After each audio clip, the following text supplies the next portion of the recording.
Hello, everybody. Good day. A new phrase that I've picked up that I like to use now: peace profound. Today, we are going to discuss polarity. Now, the chapter on polarity in the Kabbalah is pretty short, but polarity is one of the keystones of the philosophy.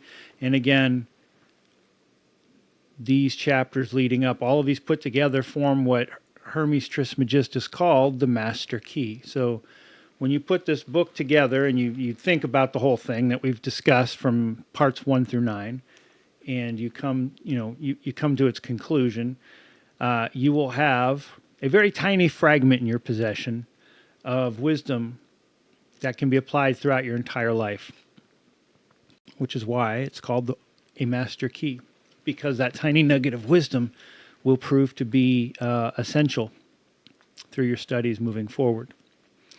Polarity, duality, is a big part of our studies. It's a big part of our journey, and it's the ability to keep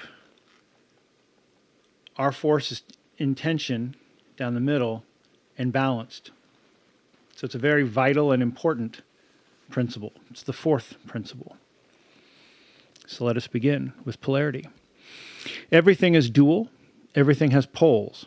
Everything has its pair of opposites. Like and unlike are the same. Opposites are identical in nature, but different in degree.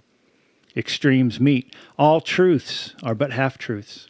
All paradoxes may be reconciled.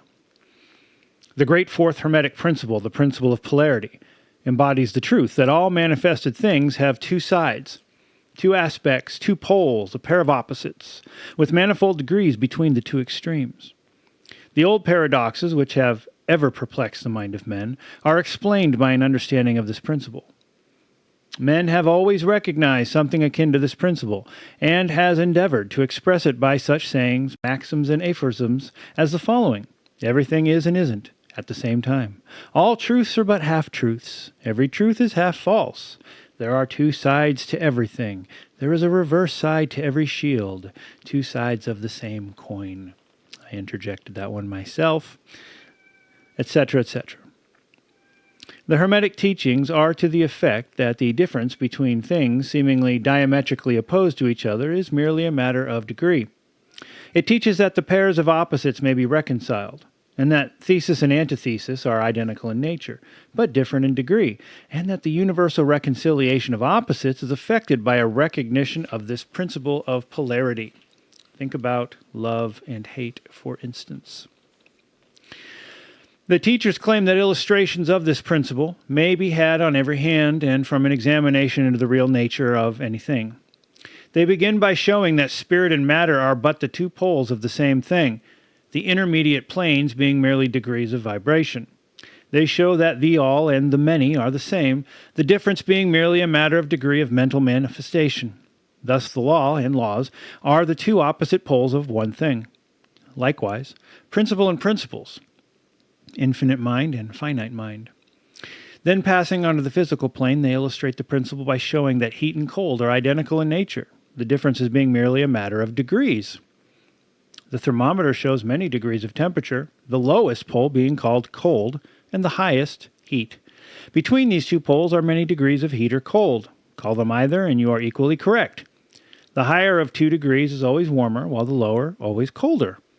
There is no absolute standard. All is a matter of degree. There is no place on the thermometer where heat ceases and cold begins. It is all a matter of higher or lower vibrations.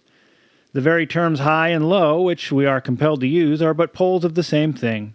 The terms are relative. So with east and west, travel around the world in an eastward direction, you will reach a point which is called west at your starting point, and you return from that westward point. Travel far enough north, and you will find yourself traveling south, and vice versa. Light and darkness are poles of the same thing, with many degrees between them. The musical scale is the same. Starting with C, you move upward until you reach another C, and so on. The differences between the two ends of the board being the same, with many degrees between the two extremes. The scale of color is the same, higher and lower vibrations being the only difference between high violet and low red. Large and small are relative, and so are noise and quiet. Hard and soft follow this rule. Likewise, sharp and dull. Positive and negative are two poles of the same thing with countless degrees between them.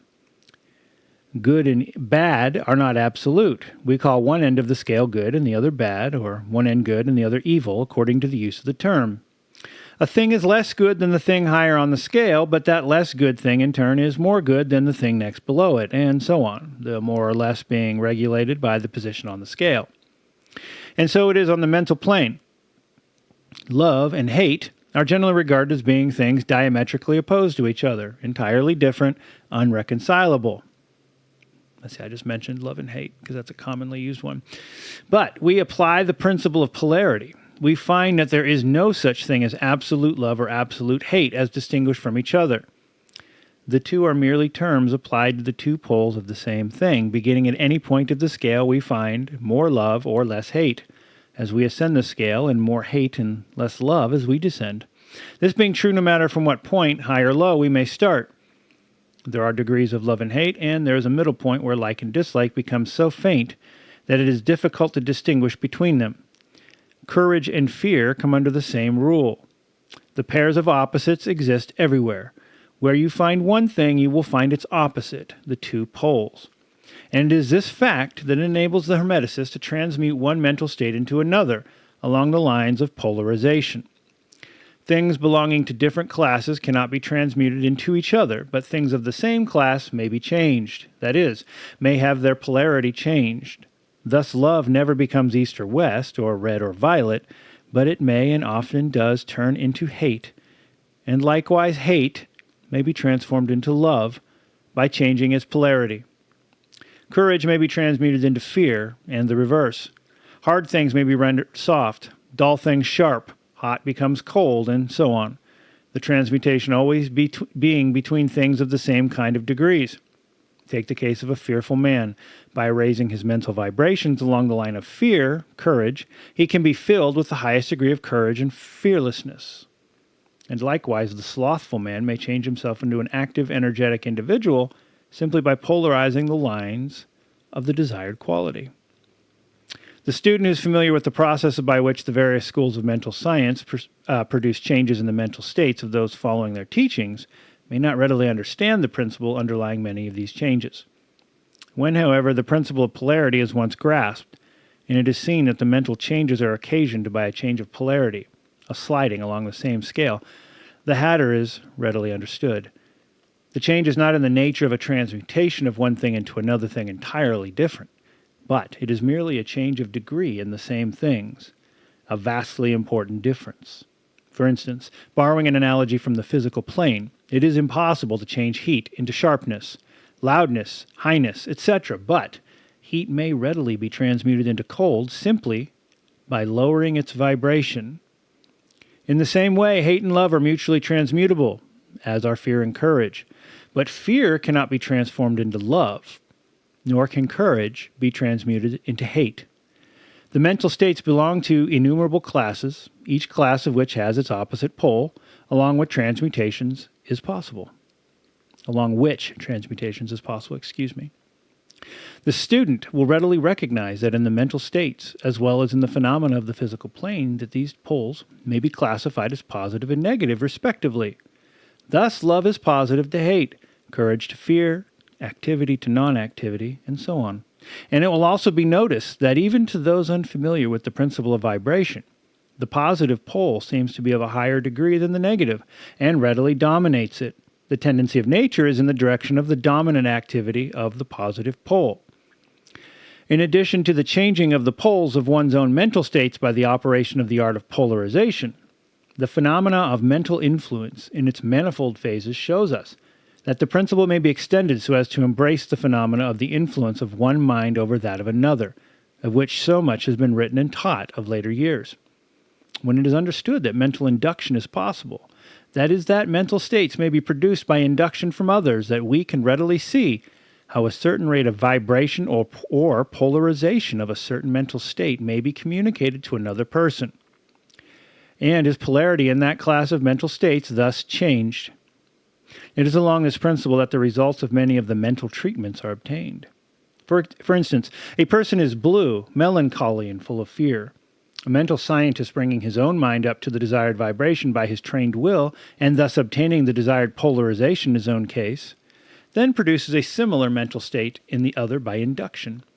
The result being that the vibrations are raised and the person polarizes towards the positive end of the scale instead of towards the negative. And his fear and other negative emotions are transmuted to courage and similar positive mental states. A little study will show you that these mental changes are nearly all along the lines of polarization, the change being one of degree rather than that of kind. A knowledge of the existence of this great Hermetic principle will enable the student to better understand his own mental state and those of other people.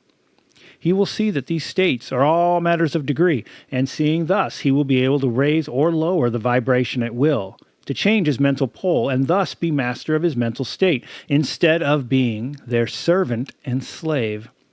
And by this knowledge, he will be able to aid his fellows intelligently, and by the appropriate methods change the polarity when the same is desirable.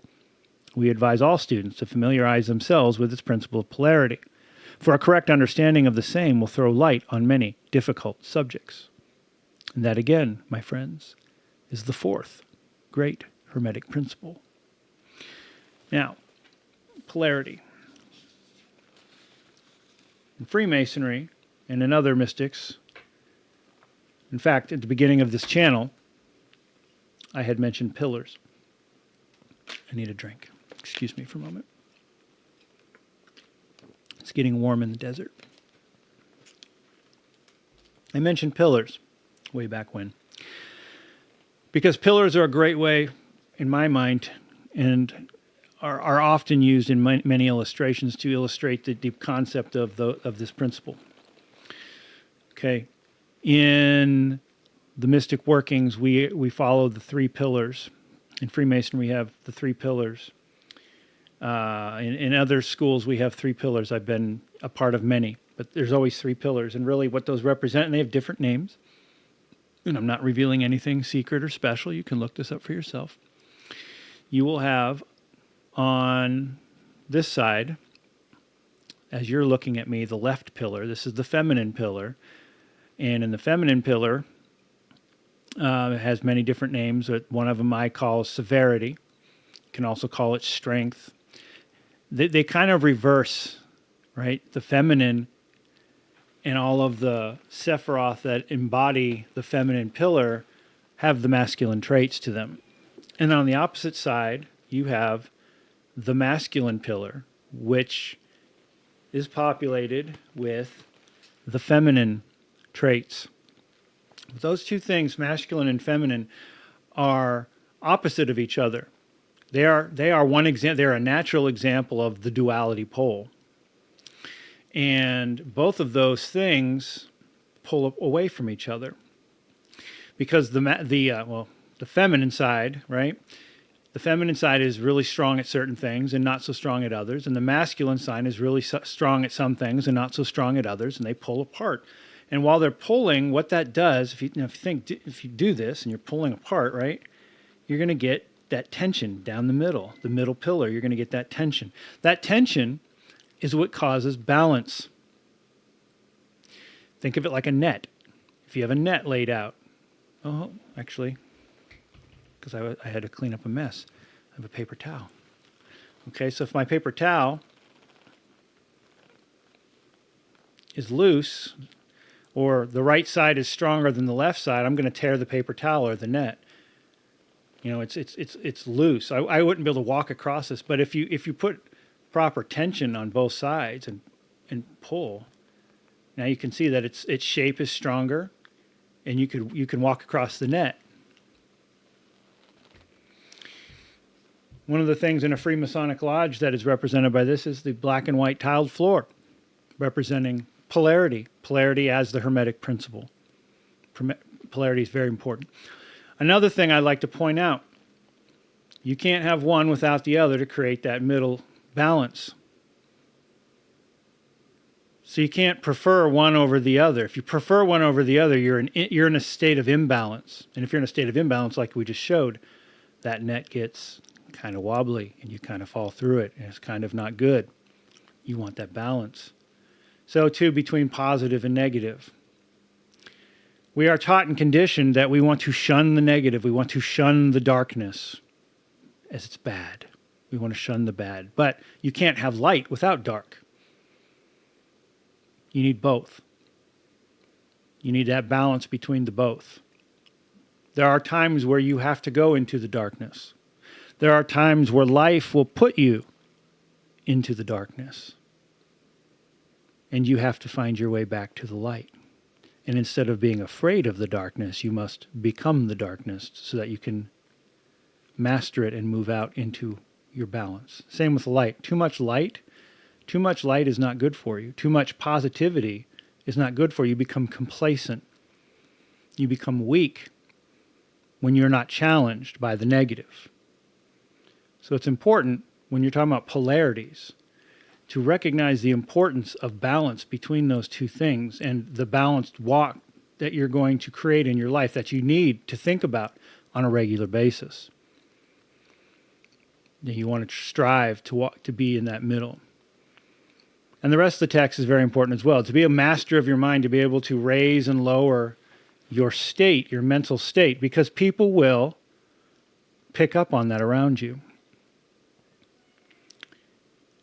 So if you're overly negative all the time, that's not good. People are going to pick up on that and they're not going to want anything to do with that. And if you're positive all the time, well, I don't think that's good either. And there are people who pick up on that. And what that is we understand innately deep inside of us, we understand this balance. And we know that someone who's overtly positive is not being truthful. So it's kind of like a scam or a sham or whatever word, right? You know, there's something going on there too. But you can raise and lower your ability to affect other people. It's why in Jerusalem during the Crusades, before the Christian knights lost Jerusalem, they knighted a bunch of the commoners. And one of the priests asked, is knighting a bunch of commoners going to make them fight better? And the knight answered yes. And it did. It raised their vibration. So that's important. Raise and lower your vibration. All right. So we kind of got off the beaten path a little bit, but that's polarity. Have a think about polarity. If you have any comments, please leave them below. Our next chapter is going to deal with rhythm. So we're going to be moving into the fifth great Hermetic philosophy next time we meet. Thanks for tuning in, guys. I appreciate you.